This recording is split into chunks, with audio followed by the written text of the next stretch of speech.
Amanda grew up in a small village where gossip traveled faster than the wind. In the Okemiri household, love was a luxury given in fragments, and Amanda got the smallest piece. Her mother, Madame Felicia, was respected as the chairperson of the Christian Women's Organization. She wore her head tied high, worked with grace, and kept her family's image spotless, or so the villagers thought. Her younger sister, Jenny, was the golden child, fair-skinned, spoiled, and constantly praised. Amanda, on the other hand, was treated like a burden, left to do the house chores, fetch water, and till their father's small farm. The sky over Okemiri village that evening was a strange mix of orange and gray, the sun hanging low like a tired ember. Harmattan winds whispered through the mango trees, scattering dry leaves across the sandy paths. The air smelled of wood smoke from evening cooking fires, mingled with the faint aroma of roasted plantain from Mama Nkechi's roadside stand. Amanda was sitting on a small wooden stool outside their mud brick house, peeling cassava roots for dinner. The rough brown skins fell in coils around her bare feet, and dust clung to the hem of her wrapper. She worked in silence, her thoughts wandering, sometimes to the book she had been trying to read for weeks, sometimes to the image of her sister Jenny laughing with their mother in the kitchen earlier. It was in this quiet moment that Ngozi appeared, all energy and wide smiles. She was followed by Bisi, who had a way of tilting her head when she spoke, as though every sentence needed a secret grin. Amanda, you're still here, peeling cassava like an old woman. Tonight is not for work, Ngozi said. Amanda looked up, her brow furrowed. And what's happening tonight? Amanda asked. Bisi dropped her voice dramatically, as if she were announcing a royal decree. Mama Ife's son is celebrating his birthday.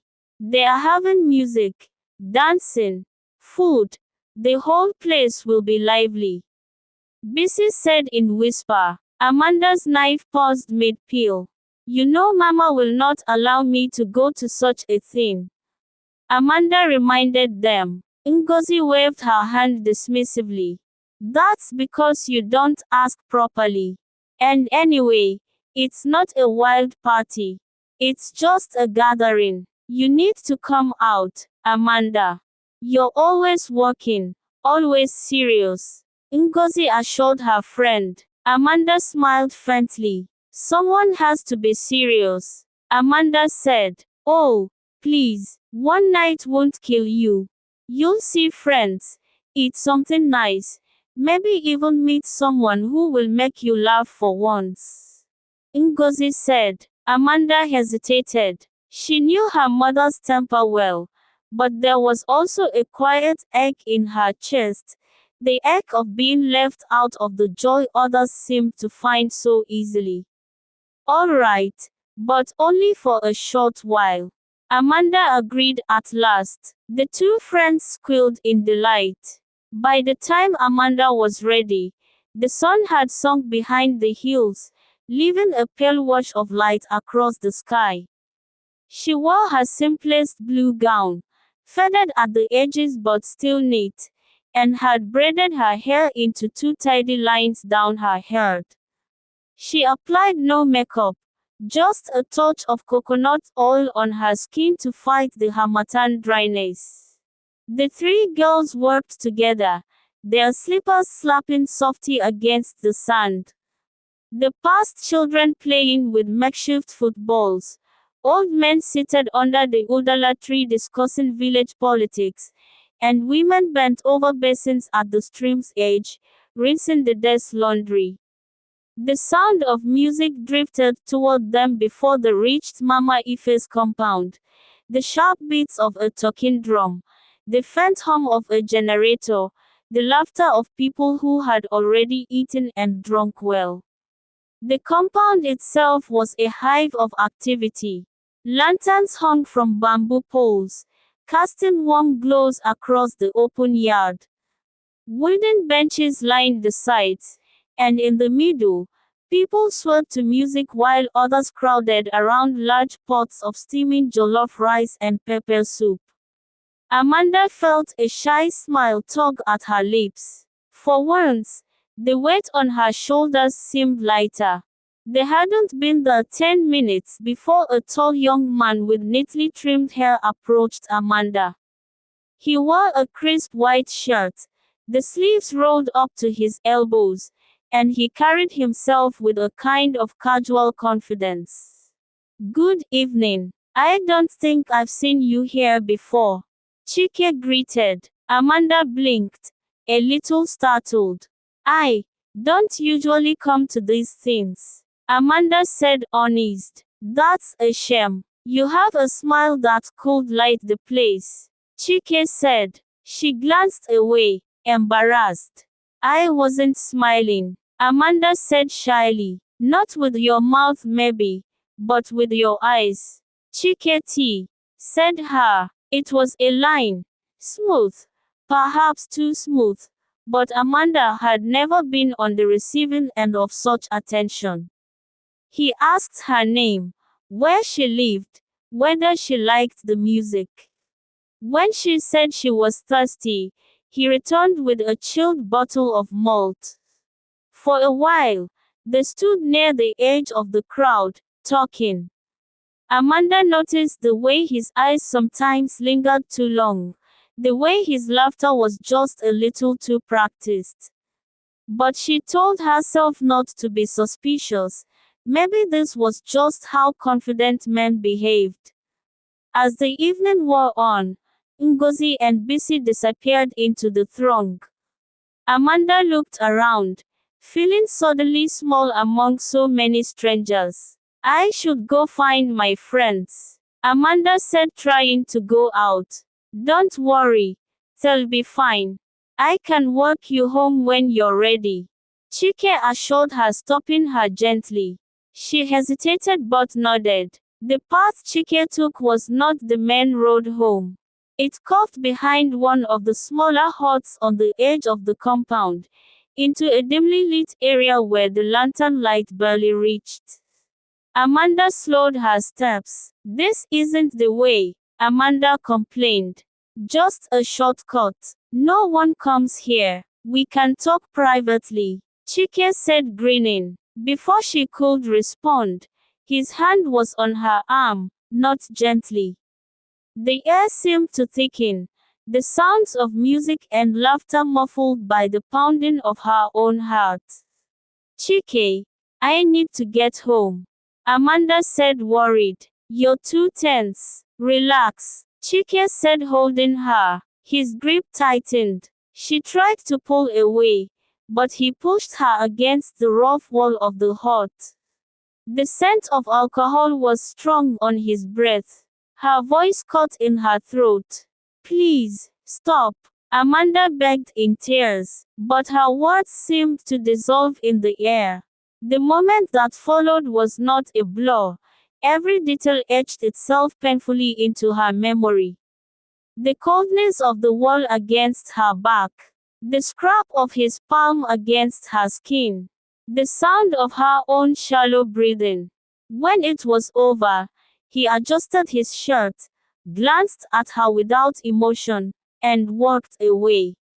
Amanda's legs felt like they were made of clay. She pulled her gown tightly around herself and stumbled toward the main path. The night air was sharp, but inside she was burning with shame and confusion. By the time she reached home, the lantern in front of the house was still lit.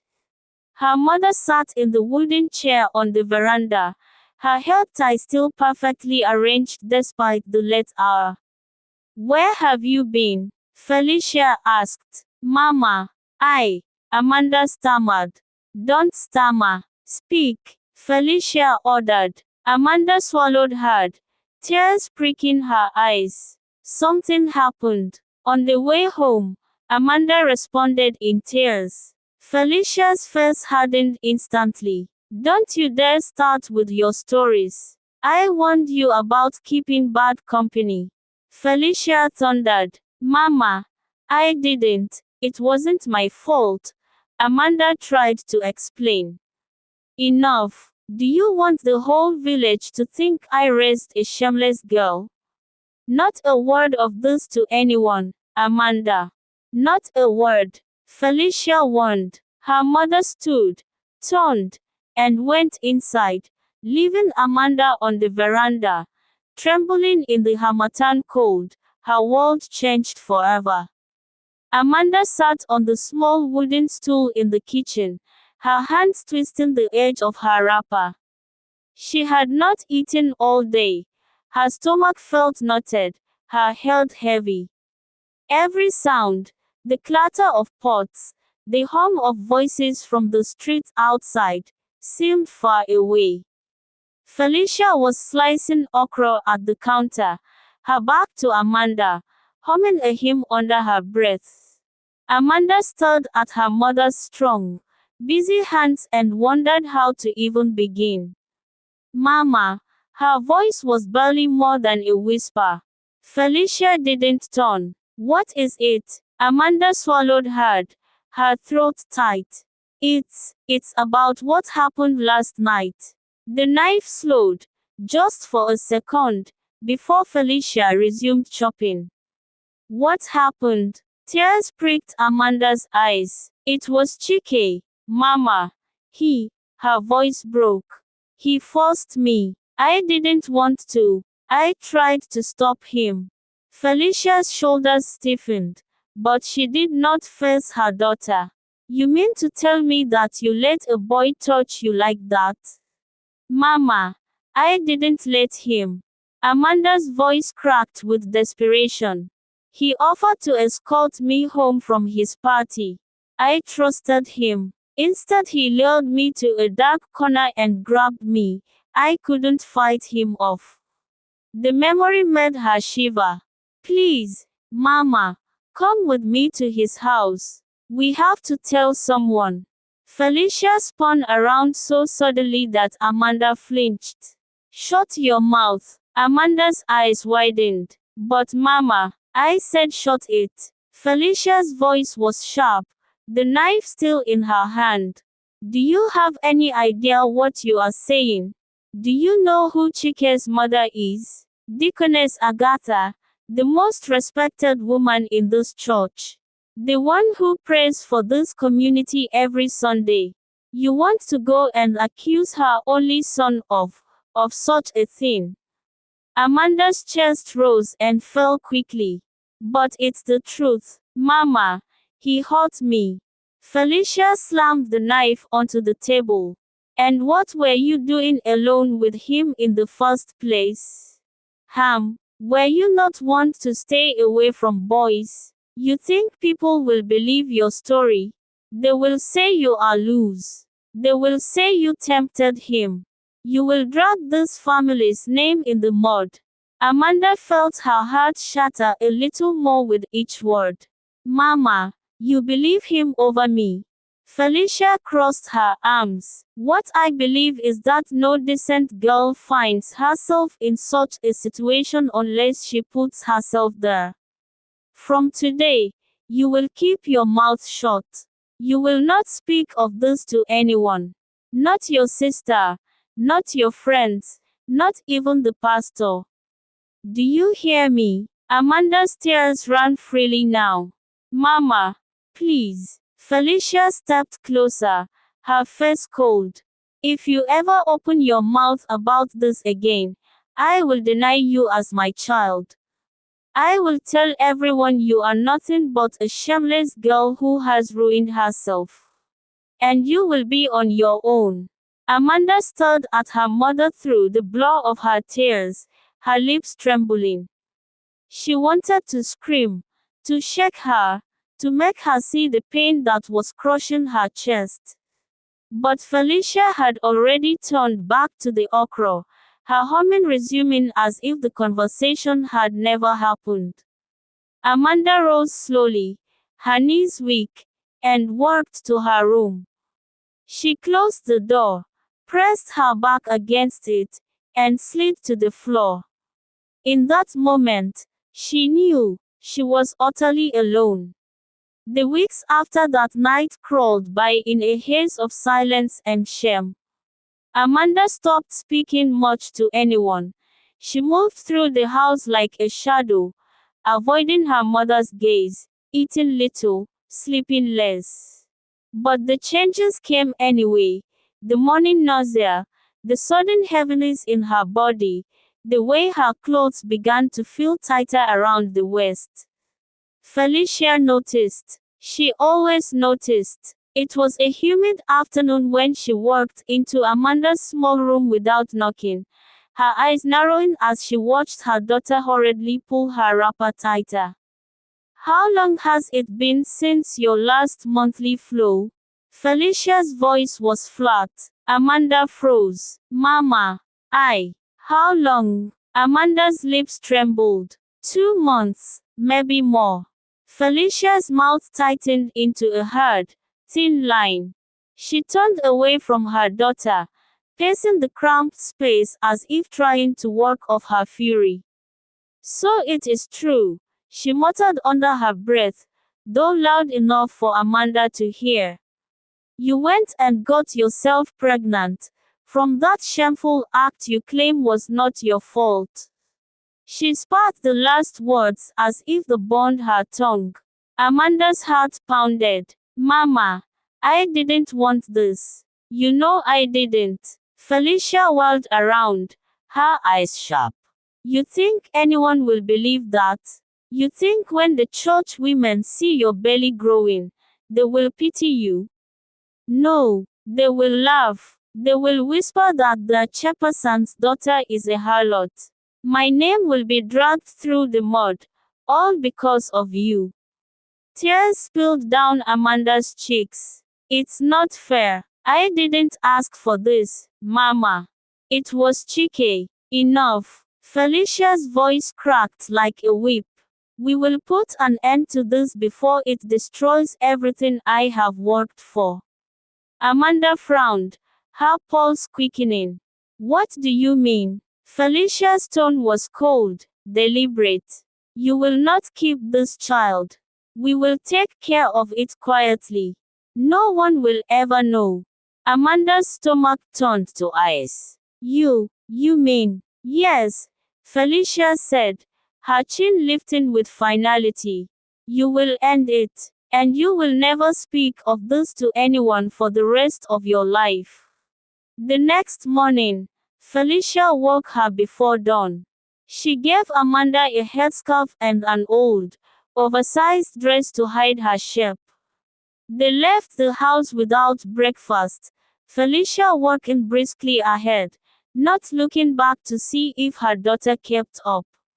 The sun had barely begun to lighten the sky when they arrived at the edge of the village, where a narrow footpath led into the bush.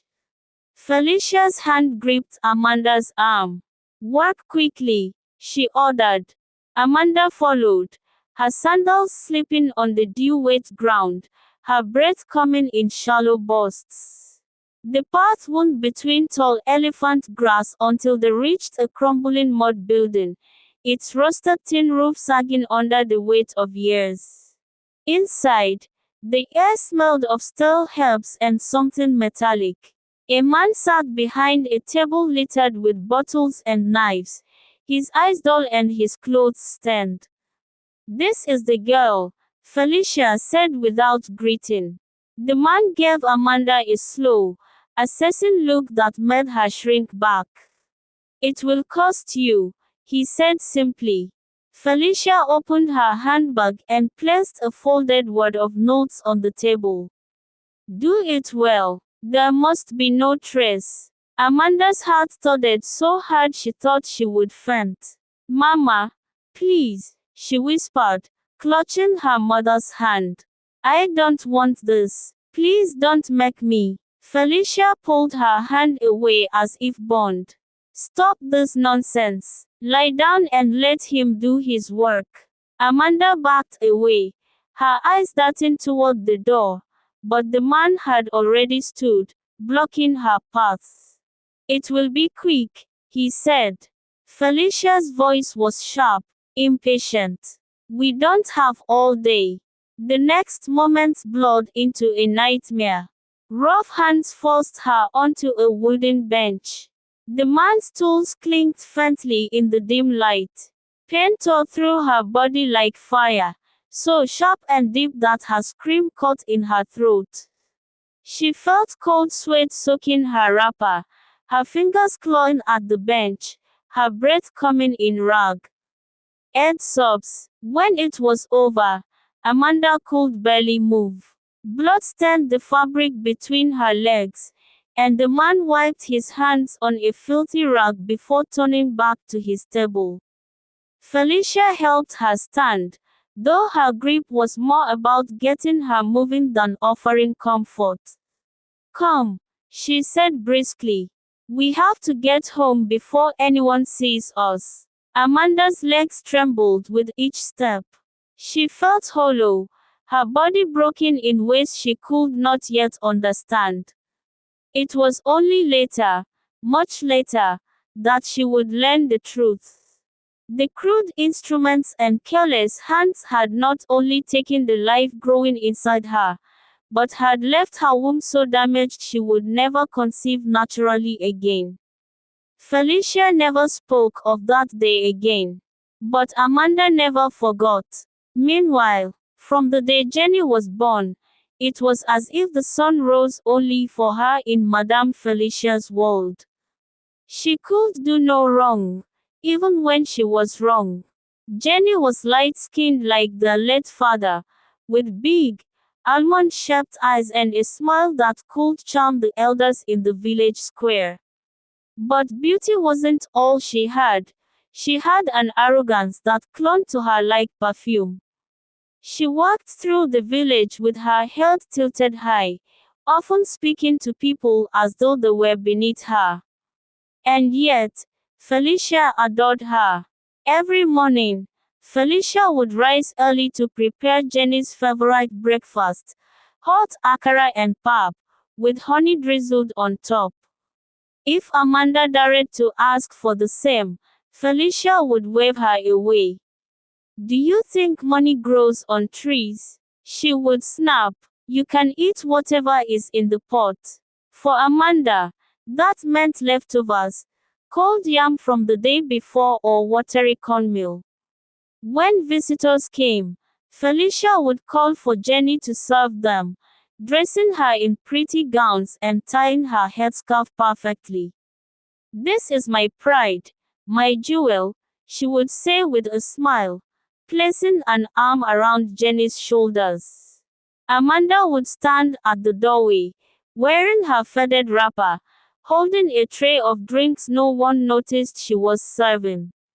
On Jenny's birthdays, Felicia would go to the city to buy her the latest shoes, handbags, and gold-plated earrings. She would invite half the village to celebrate, cooking 3 different types of rice and slaughtering a goat. Amanda's birthdays passed like any other day. No gifts, no cakes. Sometimes not even a happy birthday. If Amanda asked why, Felicia's response was always cold. Were you expecting a celebration? Save that for people who bring honor to their family. Amanda carried the weight of the household on her back. She fetched water from the stream every morning, pounded yam until her arms ached, washed clothes until her fingers wrinkled, and weeded the compound under the sun. Jenny, meanwhile, would lounge in the parlor, painting her nails or scrolling through her phone. If Amanda asked for help, Jenny would smirk. Go and call mommy if you want help, she would say, knowing exactly what the answer would be. And true to form, Felicia would storm in and scold Amanda. Why are you disturbing your sister? Can't you see she's delicate? You're strong. You can do the work. God gave you that strength for a reason. But it wasn't just the chores, or the food, or the gifts. It was the way Felicia spoke to Amanda. Sharp, impatient, as though every word Amanda said was an annoyance. You're too slow, too clumsy, too plain, she would say.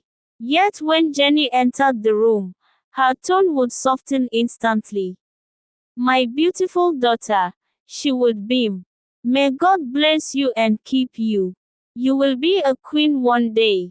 Amanda would swallow her pain, wondering if her mother even saw her as her own blood. She always feels sad and lonely, hoping and praying that her mother will at least acknowledge her as her daughter one day. This never happened. The hatred lingered until the coming of the prince of their land when the last straw was drawn. The day Amanda met Prince Arinze was not one she could have predicted. It was a Saturday morning in early August, the air thick with the earthy smell of overnight rain. She had gone to the stream as usual, the big metal basin balanced on her head, her feet sinking slightly into the wet paths. The path to the stream wound through the village outskirts, bordered by thick bushes and tall palm trees swaying lazily. Amanda walked quickly, wanting to return before the sun became harsh. She had no time for delays. Felicia had given her a list of chores long enough to keep her working until nightfall. As she rounded a bend, she saw them, 3 men on horseback. The first horse, a striking white stallion, carried a man in a crisp white kaftan with gold embroidery along the collar. His skin was the deep, smooth brown of roasted cocoa, and his eyes, the caught hers for a second, and Amanda forgot she was working. Good morning, the man greeted, slowing his horse. His voice was deep, with a warm cadence that rolled like gentle thunder. Amanda shifted her basin slightly and bent her knees in a small curtsy, as was custom when greeting elders or respected visitors. Good morning, sir. Sir, he chuckled. You make me sound like an old man. The 2 guards behind him exchanged knowing glances but said nothing. Amanda tried to hide her smile. I don't know your name, so I must show respect. He tilted his head, studying her. My name is Arinze. And you, Amanda, she said softly. Ah, he smiled, as if the name tasted good on his tongue. Amanda, the name fits. She didn't know what he meant, but before she could ask, he gestured toward her basin. The stream is far. Will you allow me to accompany you? Her heart fluttered in a way it never had before. She wanted to say yes, but the basin was heavy, and walking beside a well-dressed stranger would draw stares. Still, something about him was disarming. If you wish, she said, looking down at the path. And so, the prince, though she did not yet know he was one, walked his horse slowly beside her as she made her way to the stream. They spoke little, but each glance, each small smile, felt like a shared secret. It wasn't until 2 weeks later that Amanda saw him again. This time, she was returning from the market with a basket of vegetables when a familiar voice called out from behind. Amanda. She turned, surprised. Prince Arinze was standing beside a black SUV parked under the shade of an udala tree. He was dressed simply this time, in a navy shirt and trousers, but his presence still had the same quiet magnetism. You remember my name, she said, half teasing. How could I forget? His smile was quick and genuine. I was hoping I would see you again.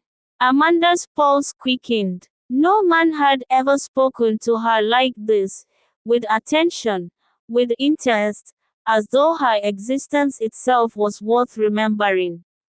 I I didn't know you came to the market, she said. I came to see someone, he replied, his gaze fixed on her. But now I think I have seen the person I truly came for. Amanda laughed shyly, adjusting her basket. You speak as though you are trying to confuse me. Maybe I am, he said with a playful shrug. Or maybe I am only telling the truth. From that day, their meetings became frequent, though always by coincidence at first, or so Amanda thought. She would be walking to the stream, and he would appear on the path. She would be returning from the market, and he would be leaning casually against a car parked by the roadside. It was only later that she learned these were not coincidences at all. The prince had asked around, quietly finding out her daily routines. One evening, after the sun had dipped low and the crickets had begun their nightly chorus, he asked her to meet him by the old mango tree behind the school. She hesitated, knowing Felicia would not approve, but curiosity won. When she arrived, he was already there, leaning against the thick trunk, the golden sunset painting his features. You came, he said simply, as though her presence had completed something for him. They sat on a fallen log, talking about everything and nothing, how the rains had been heavy this year, how the market women could bargain for hours, how the moon looked bigger when you were away from the city lights. Amanda learned that he was not just any man, but the heir to the throne of their land. Yet, he never spoke down to her, never treated her as someone beneath him. You see, he said one night, in the palace, everyone wants something from you. But you just listen. You look at me as if I am only a man.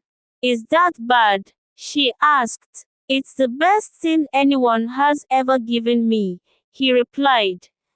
It didn't take long before the village began to talk. Women at the stream would glance at Amanda and whisper behind cupped hands.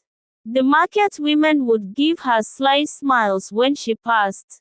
Jenny noticed first. Where are you always going in the evenings? She asked one night, arms folded across her chest.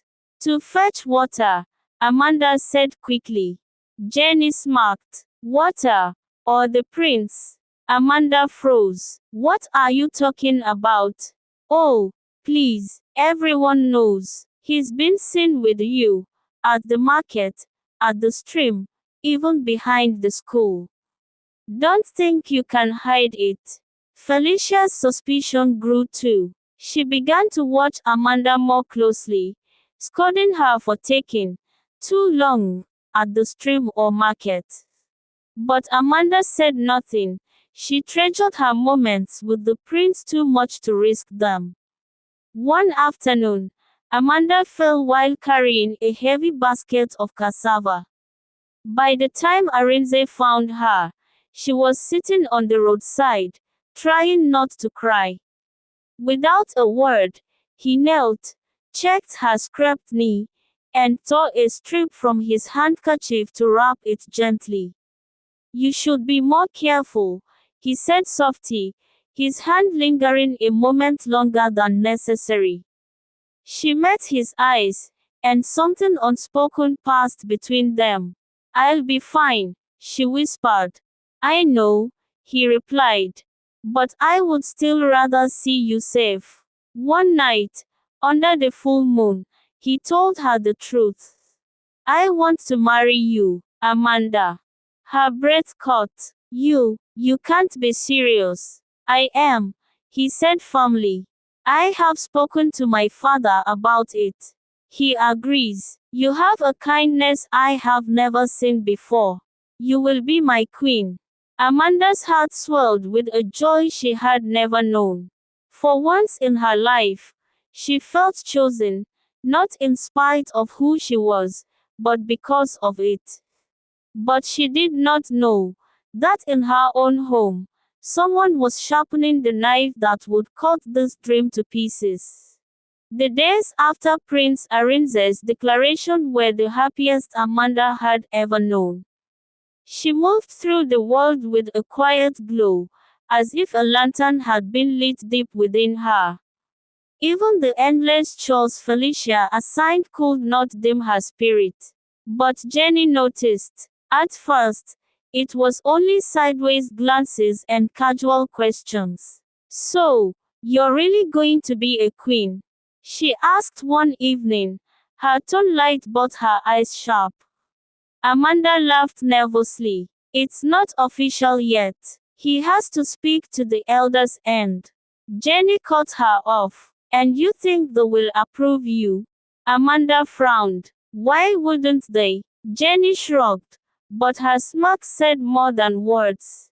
Jenny had always been the center of attention, the beautiful one, the one men followed with their eyes. But now, the attention she prized so much was shifting.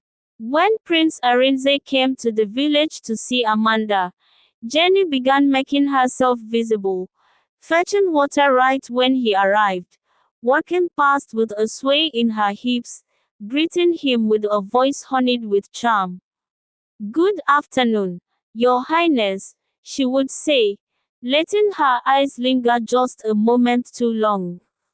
At first, Arinze responded politely and turned back to Amanda. But Jenny's persistence grew bolder. She started asking questions about his palace, laughing at things that weren't jockeys, touching his arm lightly when she spoke. Amanda noticed, but she told herself it meant nothing. Arinze had chosen her. Felicia, however, had already decided that Amanda's happiness was unacceptable. In her eyes, Jenny deserved the prince, not Amanda. Late one night, after Jenny complained yet again that Amanda was acting like she's better than everyone, Felicia hatched her plan. "You want the prince?" Felicia asked. Jenny's eyes widened. "What do you mean?" "I mean, Amanda will not marry him. I will make sure of it. But you can. All you have to do is follow my lead." Jenny hesitated, but not for long. The very next week, Prince Arinze visited the village again, this time to speak formally with Felicia about marrying Amanda. They sat outside under the mango tree. Amanda had been sent to the stream, deliberately, so she would not overhear. Felicia's voice was calm, almost sorrowful. "Your Highness, I respect your interest in Amanda, but there is something you must know before you make any decisions." Arinze frowned. "What is it?" Felicia leaned in, lowering her voice as if to protect him from a great embarrassment. She cannot have children." The words struck him like a slap. "What?" Felicia nodded gravely. "It is from her past. She has lived a wild life, Your Highness. Many men, many mistakes, abortions, too many. The doctors said her womb is gone." "Hi, my lovely people. This is where we draw the curtain of the part 1 of this wonderful story, based on true life story. Before we exit the stage, let us ponder over this question. Can Prince Arinze's love and affection towards Amanda overcome Mama Felicia's plan? Will he go on with the marriage with Amanda, or switch over to Jenny? Please, I want to know your reaction to these questions on the comment section. But before then, Please subscribe to this channel for more interesting stories and remain blessed always. Thank you all for watching. Part 2 will be uploaded in a short period of time.